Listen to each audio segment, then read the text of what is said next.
All right, welcome back to another episode of Fantasy Football Geek. I'm bringing another character in today. His name is Jonathan Shortis. John, say hi to the fantasy football fanatics out there. Hey, what's up, Geek World, or whatever you call your guys.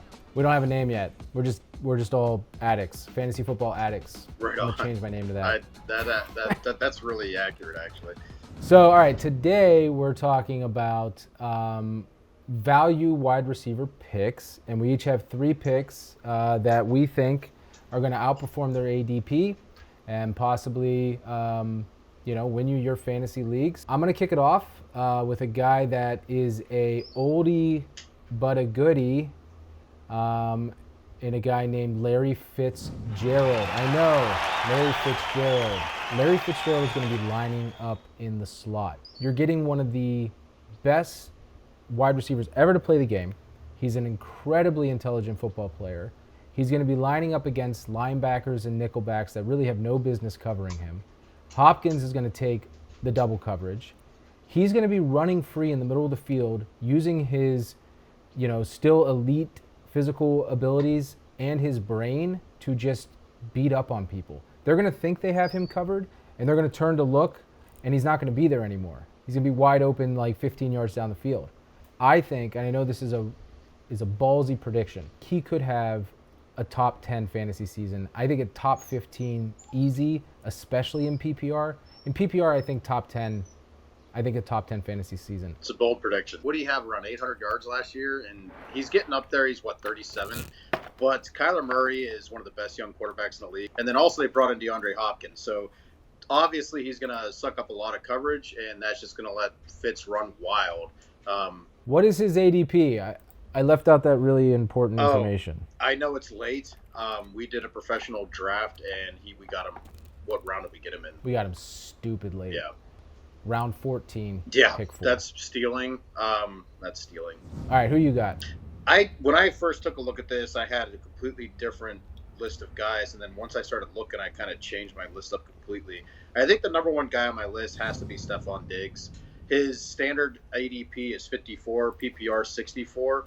I think the Buffalo offense is kind of underrated. I know Allen only threw for about 3,600 yards last year, but look at his receiving core last year. He had John Brown, and then who else? I mean, it was garbage. So, and then to that point, John Brown's a great guy to be across, the field from him. Those two together, I think you're going to really see Diggs perform more like his old self from 2 years ago. Diggs, everybody thinks he kind of had an off year last year.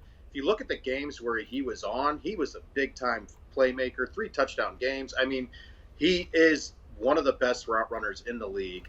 Some argue the best. I see him as a legit possible wide receiver 1. I agree with that, and I think Allen has shown enough to warrant there to be excitement about the Buffalo offense.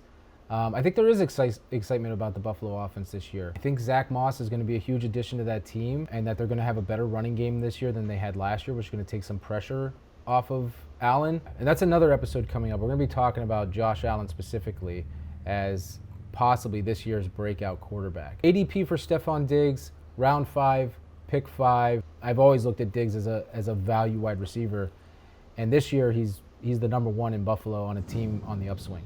Yep. I'm going to call this guy a value wide receiver, but maybe I'm wrong. So I'm going to talk a little bit about Allen Robinson. I'm trying to find his ADP right now. According to this site, is round 5 as well, but that's not what's happening. I haven't seen Allen Robinson go outside of the 3rd round. But if this consensus ADP round 5, pick 5 holds true in any of your leagues, you're getting a steal. An absolute steal in round 5. But I think he's a steal in round 3 because I think Allen Robinson is a legitimate wide receiver 1 this year.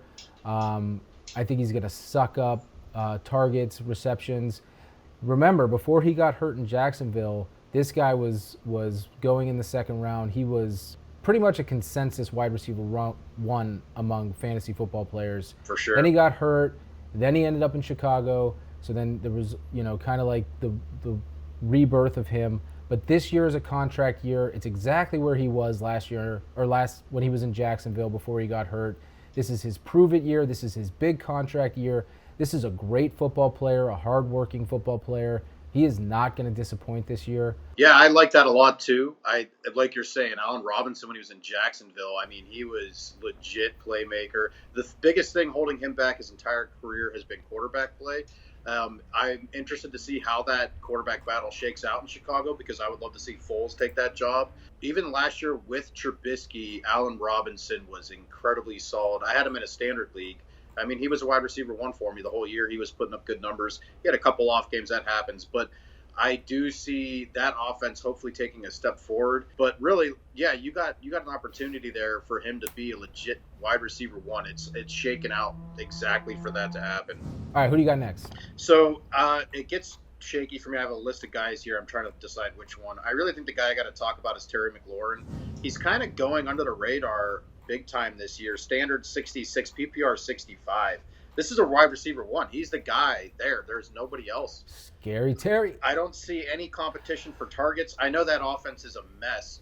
I like Ron Rivera. I think he's a good coach. I think he's going to get that team better than it was last year. If there's any improvement from last year from the quarterback play, I mean, you're talking about a burner, runs a 4.35 40. He is a big play guy. He really is a home run hitter. And I don't know who else is on that team as far as like who they're going to be throwing the ball to. So opportunities. Well, they got there. that Sims kid that they like, but you're right. There's nobody to speak of. Right. And as far as like volume and just where he's going, the value's there for me. 65, 66 in standard or PPR, I'd be ecstatic to land him. So you're thinking like McLaurin as a wide receiver 2 is pretty damn solid. Fringe 1 if things shake out right, but more 2 range, yes. Okay. So Terry McLaurin, I drafted him in Dynasty. I just have to – he was like a sleeper pick. So, just have to throw that out there. All right, so we said we each have 3, but our list is longer. I could talk about a bunch of guys here. I could talk a little bit about – Amari Cooper, who I already mentioned. Love Amari Cooper. I can't even believe he's going in the 3rd round. Yep. I could talk a little bit about DJ Moore, but I'm actually going to look at a guy, another DJ, in DJ Chark, who broke out last year. His ADP is actually a little bit higher than Allen Robinson's. If you're looking at ADPs and you're seeing that, I just think that's wrong. I don't think you're going to see that anywhere. I think Chark is more of a 5th. His ADP is in the 5th round from what I've been seeing in mock drafts. But we have him, this ADP has him round 4, pick 10, so almost in the 5th round. But I want to look at his stats just a little bit from last year because this guy was on one of our teams, and if we didn't have him, we wouldn't have been competitive because we had issues. Because we drafted Antonio Brown. Because we drafted Antonio Brown. But he stepped in, so he had 118 targets, 73 receptions, 1,000 yards, and 8 touchdowns. And this guy's going in the 4th round, 5th round. Wide receiver 1 potential right there, especially in PPR. 73 receptions in his 2nd year. Yeah, I agree. Chark, really solid player. Minshew, I like a lot. I think he's got that moxie, that kind of extra edge that a lot of players don't have. I think Chark last year was really solid, and if they grow at all, I see them taking a step forward, and I really like Chark as well. I agree with you. All right, so DJ Chark, wide receiver 1 potential. Like it a lot. If you can pull it all together. All right, who's your last guy? This is really hard for me because I have 3 guys that I like a lot. It's almost like I got to close my eyes and just point at the one. I'm gonna go. I'm gonna avoid the homer pick of Odell Beckham Jr., that's my homer pick. I'm going to talk about Calvin Ridley because I think Calvin Ridley, his standard ADP is 36, PPR 44. Talking about 3rd round, I think legit wide receiver 1 numbers. I think you could start this guy with, like you're saying, if you go wide receiver 0, I would feel comfortable taking him and starting him as my wide receiver 1. The reasons behind this, third year receiver, he's not necessarily an athletic freak. He is a fantastic route runner. And you had a lot of targets open up there with the departure of Mohamed Sanu last season in the mid-season, and then also Austin Hooper. So you have the targets opening up for him. The coach has been raving about him, And I also just think third year receiver, a lot of the things that kind of showed up, like you were talking about Godwin last year, are showing up for him. You have the target departures because you had last year in Tampa Bay, their little slot receiver left to the Titans. Humphreys. Yes. And a lot of targets opened up. Similar situation here. So I think that offense is incredibly solid. He has Julio Jones across from him, legit wide receiver one that's going to be drawing coverage, leaving him more open. There was times last year where him and Matt Ryan, you could just tell, were like thinking the exact same thing, and they're just so in sync. If that grows and develops into another year, plus the open targets, I think he could really be a surprise pick this year. All right, so we mentioned Larry Fitz, we mentioned Allen Robinson, DJ Chark, Calvin Ridley, McLaurin, and Diggs. Okay, of those guys, who do you put in the top 15? Diggs. So you put Diggs in the top 15. All right. Would you put Ridley in the top 15? He would have to have possibly, the potential is there. I mean, you're talking about realistically, if he takes a step forward in that offense, those target shares do equal more targets for him, the opening targets, I mean. I think he could crack top 15. Okay. And McLaurin? McLaurin is my fringe kind of wide receiver one. So he's right on the edge of top 15. It's dependent on what that offense does because that offense is a mess.